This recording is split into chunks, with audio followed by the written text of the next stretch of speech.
کہ نئے سال کے حوالے سے گفتگو ہوگی اور اسی طرح تہوار کا جو تصور ہے، پھر یہ وقت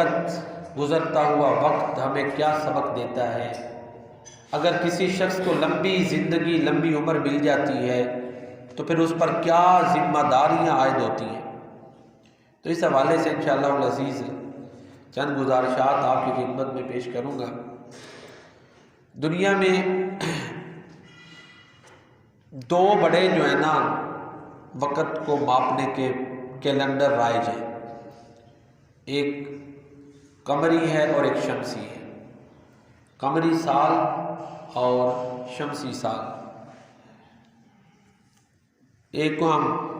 اسلامی کیلنڈر کہتے ہیں جو ہجرت سے جس کا تعلق ہے، اور اس کا تعلق چاند سے ہے،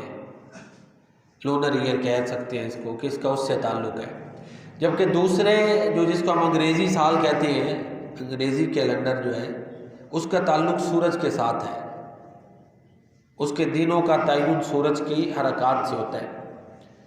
تو اس طرح دنیا میں دونوں رائج ہیں، اور یہ کہنا جی وہ انگریزی ہے اور یہ اسلامی ہے، چلو پہچان کے لیے لفظ میں نہیں کہتا غلط ہے، لیکن اس بات دونوں کا قرآن سے ہے۔ سورۃ الرحمن میں اللہ تعالیٰ فرماتے ہیں الشمس والقمر بحسبان،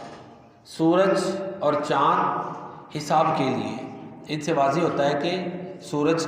کے جہاں اور فائدے ہیں، ایک اس سے فائدہ وقت کا تعین ہے، 12 مہینوں کا تعین یہ سورج کی بنیاد پر ہوتا ہے۔ اور اسی طرح جو پنجابی ہمارا ہے نا کیلنڈر، جو ایک راجہ تھا بکرما، اس نے ایجاد کیا، بکرمی کیلنڈر بھی اس کو کہتے ہیں، پنجابی جو ویساکھ سے جو شروع ہوتا ہے، یہ بھی عیسیٰ علیہ السلام کی ولادت سے کوئی 100 سال پہلے یہ راجہ گزرا ہے، اس نے رائج کیا، اور یہ پنجابی میں ابھی بھی رائج ہے، اور یہ بھی یعنی دنیا کے پرانے کیلنڈروں میں یہ موجود ہے۔ تو بہرحال بڑے جو کیلنڈر ہیں، یہ جو ہمارا پنجابی کیلنڈر ہے اس کا بھی تعلق کسی طرح سورج کے ساتھ ہی ہے، چاند کے ساتھ اس کی کیلکولیشن نہیں اس طرح ہوتی۔ تو بہرحال عیسوی سال جس کو ہم کہتے ہیں، عیسوی سال، انگریزی سال، انگریزی کیلنڈر، سن عیسوی، یہ جو ہمارا 2022 اب ختم ہونے والا ہے، 23 آنے والا ہے، یہ ظاہر ہے یہ سورج کے ساتھ یہ ساری کیلکولیشن چل رہی ہے، یہ کیلنڈر سورج کے ساتھ چل رہا ہے۔ تو بہرحال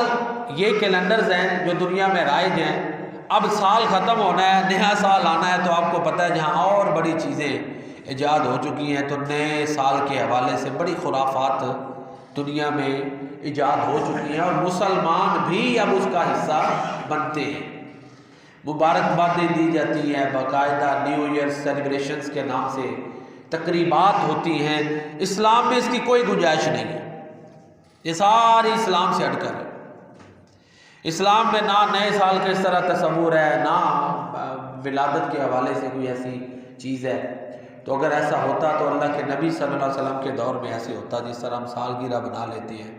پھر یہ سال کے حوالے سے یہ نئے سال کے یہ چند سالوں میں ہی دیکھیں اس کو زیادہ پذیرائی ہوئی ہے، پہلے اتنا نہیں تھا۔ تو ایک اور بات یہ ہے کہ عیسیٰ علیہ السلام کی ولادت کیا 25 دسمبر کو ہوئی، یا وفات جس کو بولتے ہیں، ہم تو کہتے ہیں نا اللہ تعالیٰ کے پاس وہ چلے گئے تھے، رفع سما ہو گیا، رفع الی السما ہو گئے، اللہ کی طرف اٹھا لیے گئے، ہمارا تو یہ عقیدہ ہے نا۔ اس میں بھی کئی سو سال بعد یہ عیسیٰ علیہ السلام کی ولادت، پھر انہوں نے تحقیقات کی، پتہ چلا جی 4-5 دن آگے پیچھے ہیں، لیکن اس وقت کیلنڈرز بڑے پبلش ہو چکے تھے، اب اتنی کیا تبدیلیاں کرنی ہیں، پھر اسی کو رکھ دیا گیا۔ کئی سو سال بعد یہ عیسیٰ علیہ السلام کی ولادت کے حوالے سے یہ چلا۔ پھر نئے سال کا جو آغاز ہے یہ بھی چند تھوڑا عرصہ ہی ہوا ہے، اس کو بھی شروع ہوئے، اتنی زیادہ اس کو وسعت دی ہے۔ تو بہرحال یہ جو عیسوی کیلنڈر ہے، اس طرح اس کی ایجاد عیسیٰ علیہ السلام کی ولادت سے جوڑی جاتی ہے کہ وہاں سے شروع ہوتا ہے عیسوی کیلنڈر۔ کچھ کہتے ہیں جی وہ جو آسمان پہ اٹھا لیے گئے تھے، عیسائیوں کا عقیدہ ہے کہ عیسیٰ علیہ السلام فوت ہوئے ہیں، تو ان کے مطابق کچھ کی یہ رائے ہے کہ ان کی وفات سے اس کا تعلق ہے۔ تو بہرحال یہ